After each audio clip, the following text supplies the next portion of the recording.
Drug peddling racket ఒకటి bus చేయడం జరిగింది. ఈ వీళ్ళు Maharashtra in the sense Madhya Pradesh, Rajasthan, Telangana ఈ 3 స్టేట్స్ నుంచి ఉన్న యాక్టివిటీని మనము ఈ గ్యాంగ్ అరెస్ట్ చేయడం మూలంగా కంట్రోల్ చేయగలిగాం. దీంట్లో 53.5 kg ఆఫ్ పాపీ స్ట్రా మనం సీజ్ చేసాం. ఇంటర్నేషనల్ మార్కెట్లో మన కన్జంప్షన్ పర్స్పెక్టివ్లో చూస్తే 1.25 crore ఇన్ వాల్యూ ఉంటుంది. ఇందులో ఉన్న నేరస్తులు ఇంతకుముందు కూడా కేసెస్లో ఇన్వాల్వ్ అయి ఉన్నారు. వీళ్ళు బేసికలీ ఇందులో ఉన్నటువంటి నేరస్తులు Mangilal Bishnoi, Mangilal Dhaka, Bira Ram, 3 accused main accused.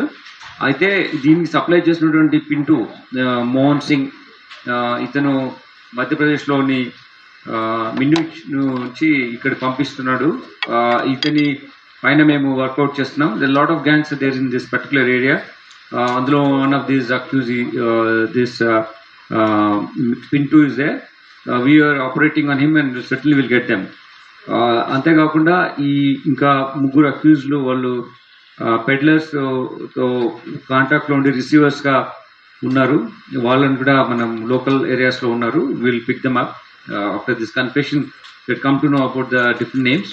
Will also get those accuse. దీంట్లో ముఖ్యంగా ఏంటంటే వీళ్ళు రాజస్థాన్ నుంచి ఇక్కడికి ట్రాన్స్పోర్ట్ చేస్తున్నప్పుడు డిఫరెంట్ మెథడ్స్లో చేస్తున్నారు. బస్సెస్లో, లారీస్లో, ట్రైన్స్లో చేస్తున్నారు. But this particular gang which is carrying about 3.5 kg of poppy straw, ఇది ట్రైన్లో తీసుకొచ్చారు. వీళ్ళు ఇక్కడ ఒక డిఫరెంట్ జాబ్ ప్రొఫైల్లో ఉంటున్నారు. బేసికల్లీ స్టీల్ రైలింగ్ కానీ స్మాల్ అగ్రికల్చర్ యాక్టివిటీలో కానీ అక్కడ ఇన్వాల్వ్ అయి ఉన్నారు. ఇక్కడ స్టీల్ రైలింగ్లో మన హైదరాబాద్లో అని డిఫరెంట్ ప్లేసెస్లో ఈ బిజినెస్ యాక్టివిటీలో ఇన్వాల్వ్ అయి ఉన్నారు. It's a kind of cover job, but actual the gain